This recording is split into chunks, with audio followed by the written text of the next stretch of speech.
بسم اللہ الرحمن الرحیم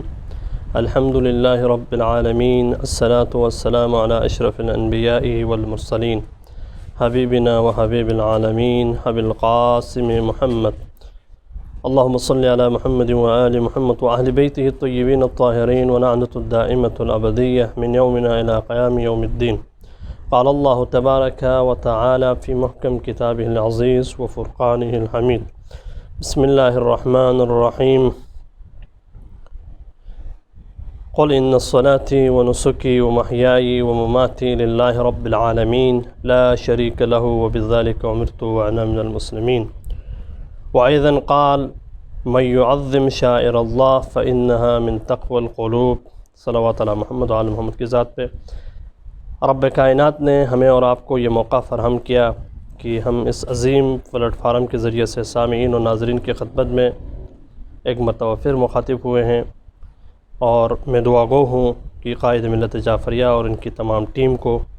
اس کا خراج تحسین اور باعث خیر و برکت عطا فرمائے۔ اللہ رب العزت قائد محترم کو، قائد محبوب کو طول عمر عطا فرمائے، صحت و سلامتی کی زندگی عطا فرمائے، اور جس پلیٹ فارم سے یہ موقع بار بار طلاب نجف اشرف کو، علماء کرام کو، سادات کو فراہم کیا جا رہا ہے، اللہ تعالیٰ ان کی پوری ٹیم کو، نجف اشرف کی پوری ٹیم کو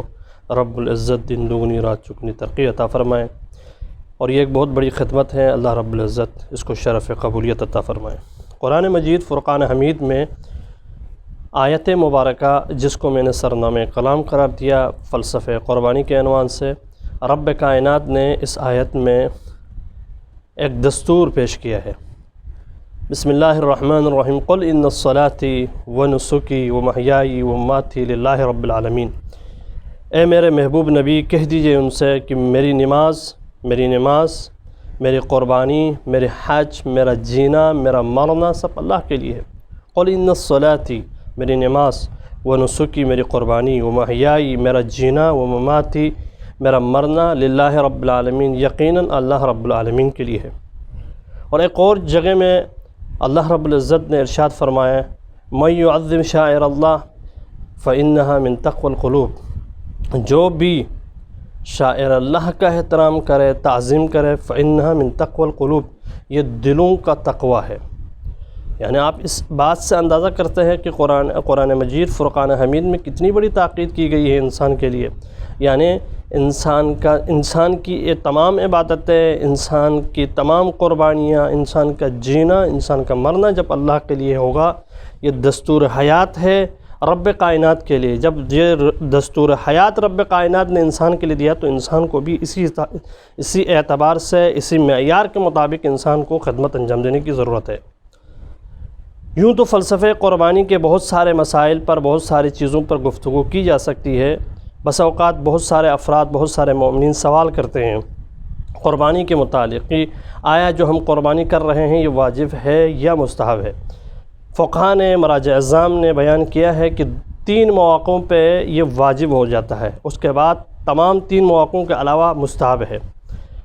وہ 3 مواقع کیا ہے؟ ایک حج کے موقع پہ وہ حاجی جو مقام مینا میں موجود ہے اور حج میں ہے تو اس کے لیے قربانی واجب ہے۔ دوسرا یہ ہے کہ اگر کسی نے وصیت کیا ہے اور وصیت بھی شرعی طور پہ ثابت ہے تو اس کے لیے قربانی واجب ہے، اگر قربانی کی اس نے وصیت کی ہے۔ تیسرا یہ ہے کہ کوئی نظر یا عہد وغیرہ کیا ہے کہ میں قربانی کروں گا اور یہ میری مشکل، یہ پریشانی حل ہو جائے تو اس صورت میں واجب ہے۔ برادران اہل سنت میں جس طرح زکوٰۃ واجب ہے اسی طرح جو ہے قربانی بھی واجب ہے۔ ہمارا ہاں ایسا نہیں ہے، صاحب استطاعت کریں، اس کے لیے بہت بڑی احترام، تعظیم، تعریف کی گئی ہے، اور جو شخص قربانی پیش کرتا ہے اللہ کے حضور میں اور مستحب تاکیدی ہے، اور بہت سارے اس کے فضائل اور بہت سارے اس کے کمالات بیان کیے گئے۔ یہاں تک کہ روایت میں موجود ہے کہ اگر تم چاہتے ہو، تمہارے اندر استطاعت موجود ہے، فعلی نہیں ہے، بالقوہ آپ عنقریب جو ہے نا آپ کے اندر استطاعت ہے تو قرضہ لے کے کرو، اللہ رب العزت آپ کی اس قرضے کو ادا فرمائے گا۔ اور بہت سارے مواقع ایسے ہیں جو قربانی کرنے کی طرف ترغیب دی گئی ہے، اور آپ کے لیے اور میرے لیے، دنیا بھر میں تمام اہل تشیع کے لیے، فقہ جعفریہ کے ماننے والوں کے لیے قربانی واجب نہیں ہے۔ قربانی ایک مستحب عمل ہے اور جس کی تاکید اور تعریف کی گئی ہے۔ اب شرائط اور اس کی طرف ہم نظر کرتے ہیں کہ آیا قربانی میں کتنے حصے ہونا چاہیے، کتنے لوگ شریک ہو سکتے ہیں. تو یہاں پہ بھی فقہائے اعظام، مراجع اعظام یہ فرماتے ہیں کہ ایک قربانی میں یا ایک گائے میں یا ایک اونٹ میں کہیں لوگ شریک ہو سکتے ہیں، اور اس میں کسی کا حصہ زیادہ کسی کا حصہ کم ہو سکتا ہے. آپ اس قربانی میں اپنے مرحومین کے لیے بھی آپ نیت کر سکتے ہیں، اپنے زندہ مومنین کے لیے بھی نیت کر سکتے ہیں، اور اسی ایک بکرے کے اندر بھی کئی مومنین شریک ہو سکتے ہیں. یہ ایک مستحب عمل ہے، اس مستحب عمل کی ترغیب دی گئی ہے. اور ایک سوال یہ ہوتا ہے کہ آیا کوئی شخص قربانی نہیں کرنا چاہتا ہے، اس کے پیسوں کو، اس کے مبلغ کو مومنین کے لیے، فقراء کے لیے ہدیہ کرنا چاہتا ہے، یہ ممکن ہے یا نہیں ہے؟ یہ بھی ممکن ہے. آپ اس رائج الوقت قیمت سے کم یعنی مقدار میں جو بکرا بازار میں یا قربانی میسر ہوتی ہے اس کی قیمت کو آپ مومنین اور فقراء میں دے سکتے ہیں. رب العزت آپ کے اس قربانی کا ثواب آپ کو عطا فرمائے گا. اب شرائط آتے ہیں کہ آیا جو قربانی آپ پیش کر رہے ہیں ان قربانی میں کون کون سے شرائط ہونا چاہیے؟ اونٹ کے لیے کتنا سال ہونا چاہیے، بھینس کے لیے، گائے کے لیے، بکرے کے لیے، بھیڑ کے لیے، دمبے کے لیے کیا شرائط ہونا چاہیے؟ فقہائے اعظام، مراجع اعظام یہ فرماتے ہیں کہ گائے کے لیے، خصوصی طور پہ اونٹ کے لیے 5 سال مکمل ہو گئے ہوں، چھٹے میں داخل ہو گئے ہیں، تب اس کی اونٹ کی قربانی ہوگی. اور اسی طرح گائیں اور بھینس وغیرہ، بکرے وغیرہ کی شرط ہے کہ وہ دوسرے سال مکمل ہو چکا ہے.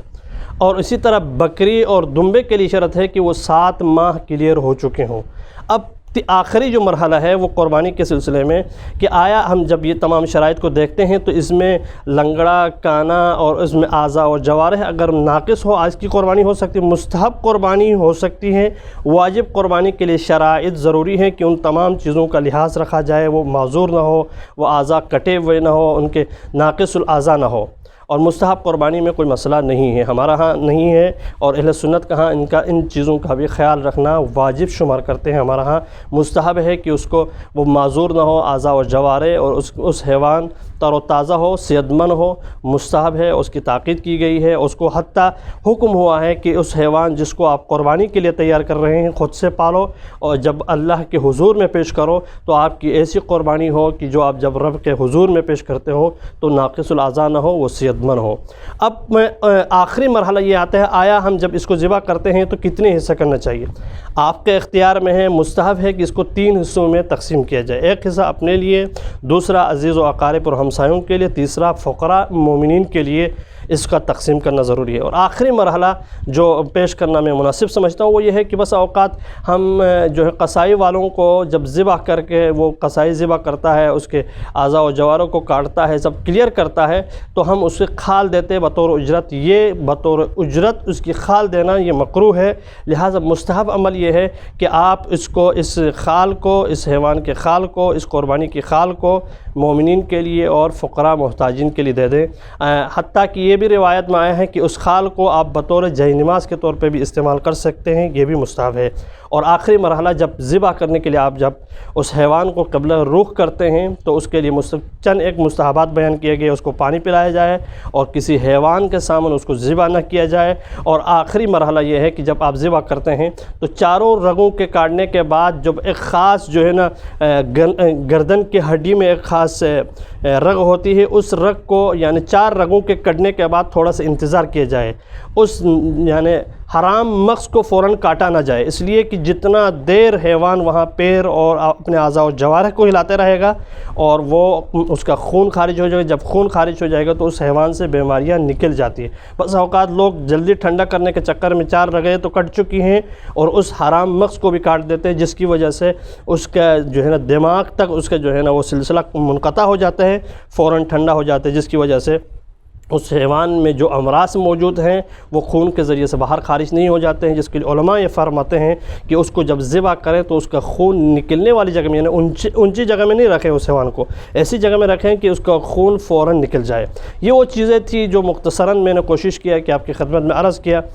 اللہ رب العزت نے جن حضرات کو، جن مومنین کو یہ توفیق دیا ہے کہ وہ اس توفیق کو ضرور حاصل کریں، اس لیے کہ جب آپ اپنی جانب سے قربانی پیش کرتے ہیں اللہ کے حضور میں تو اس قربانی کا فلسفہ، اس قربانی کا معیار یہ ہے کہ جب خون پیش کرتے ہیں تو آپ کا خون محفوظ رہتا ہے، آپ کے اہل و عیال کا خون محفوظ رہتا ہے، آپ کے گھر والوں کا خون محفوظ رکھتا ہے. خصوصاً اس موسم میں کہ 1441 ہجری اور ماہ ذی الحجہ کا یہ 5 ماہ ذی الحجہ ہے، آخری مہینہ ہے. ان ایام میں جو وبا پھیلی ہوئی ہے کورونا کی صورت میں، رب العزت سے دعا کریں کہ جو قربانی پیش کر رہے ہیں ملت کے مومنین کے، آپ کے اپنے اعضاء و جوار عزیز و اقارب سے یہ مرض، یہ کورونا، یہ آفت، یہ بلا دور ہو جائے۔ رب کائنات نے بہت سارے مقامات پہ قربانی کی تعریف کی ہے، اور جہاں جہاں قربانی کا تذکرہ ہوا ہے وہاں پہ نماز کا بھی حکم ہوا ہے۔ سورہ کوثر میں ارشاد ہوتا ہے فصل لربک وانحر، تم اپنے رب کے بارگاہ میں نماز پڑھو اور قربانی پیش کرو۔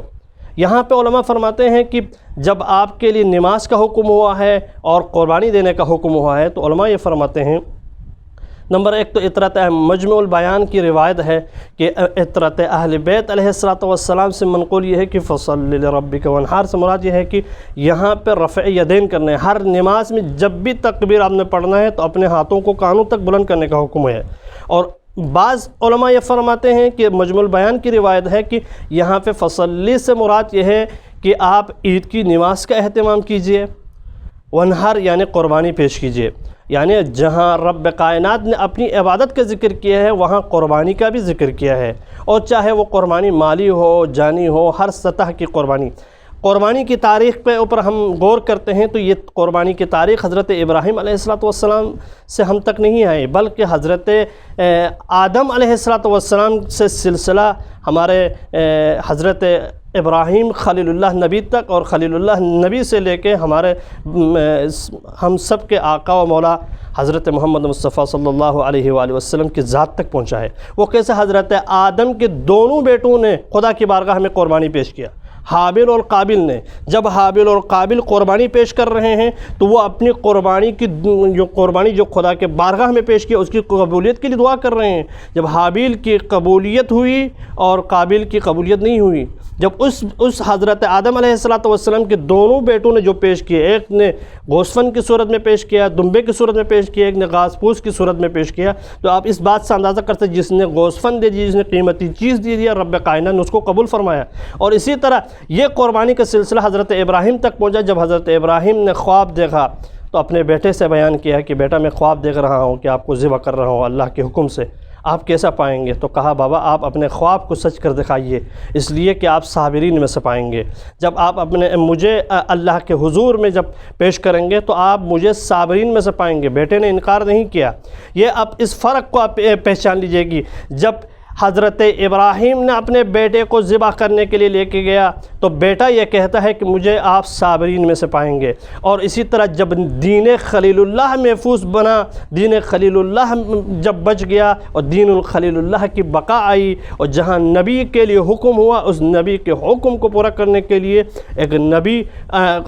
اس اطاعت کے لیے کھڑے ہوتے ہیں، کہا کہ آپ اپنے حکم کو پورا کیجئے، مجھے صابرین میں سے پائیں گے۔ اور سید الشہداء ابا عبداللہ امام حسین علیہ السلام نے بھی اپنے نانا کے دین کو بچایا، کہا نانا میں آپ کی خاطر، آپ کے دین کے خاطر مکہ مدینے کو چھوڑ سکتا ہوں، نہ اپنی ماں کے قبر کو چھوڑ سکتا ہوں، اپنے بھائی کے قبر کو چھوڑ سکتا ہوں، نانا آپ کے روضے مقدس کو چھوڑ سکتا ہوں، حج کو عمرے میں تبدیل کر سکتا ہوں، لیکن قربانی کے لیے میرے خون کی ضرورت ہو، میرے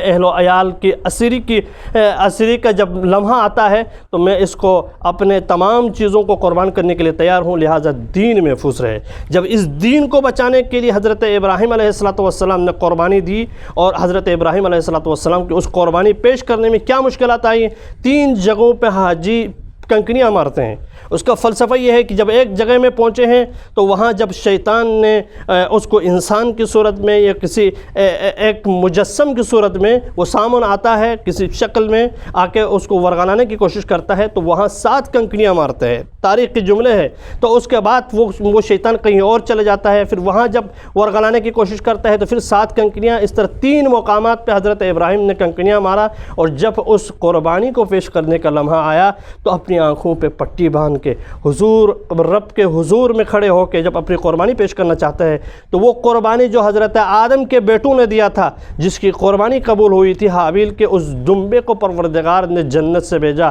اسماعیل کو بچانے کے لیے، اس لیے کہ جس اسماعیل نے اپنے باپ کے خواب کو پورا کرنے کے لیے، باپ کی شریعت کو بچانے کے لیے قربانی کے لیے تیار ہوا تھا، اس اسماعیل کی نسل سے نبی مکرم کی ذات آنا ہے، نبی دو عالم کی ذات ذات کا وابستہ اس اسماعیل کے ساتھ ہے، لہٰذا اسماعیل کو محفوظ بنایا اس دمبے کو پیش کر کے۔ جب ذبح کیا گیا تو معلوم ہوا کہ اسماعیل محفوظ ہے اور اس کی جگہ میں پروردگار عالم نے دمبے کو ذبح کیا۔ اب معلوم ہوا کہ جو قربانی پہ لوگ اعتراض کرتے ہیں، لوگوں کا اعتراض ہے قربانی پر کہ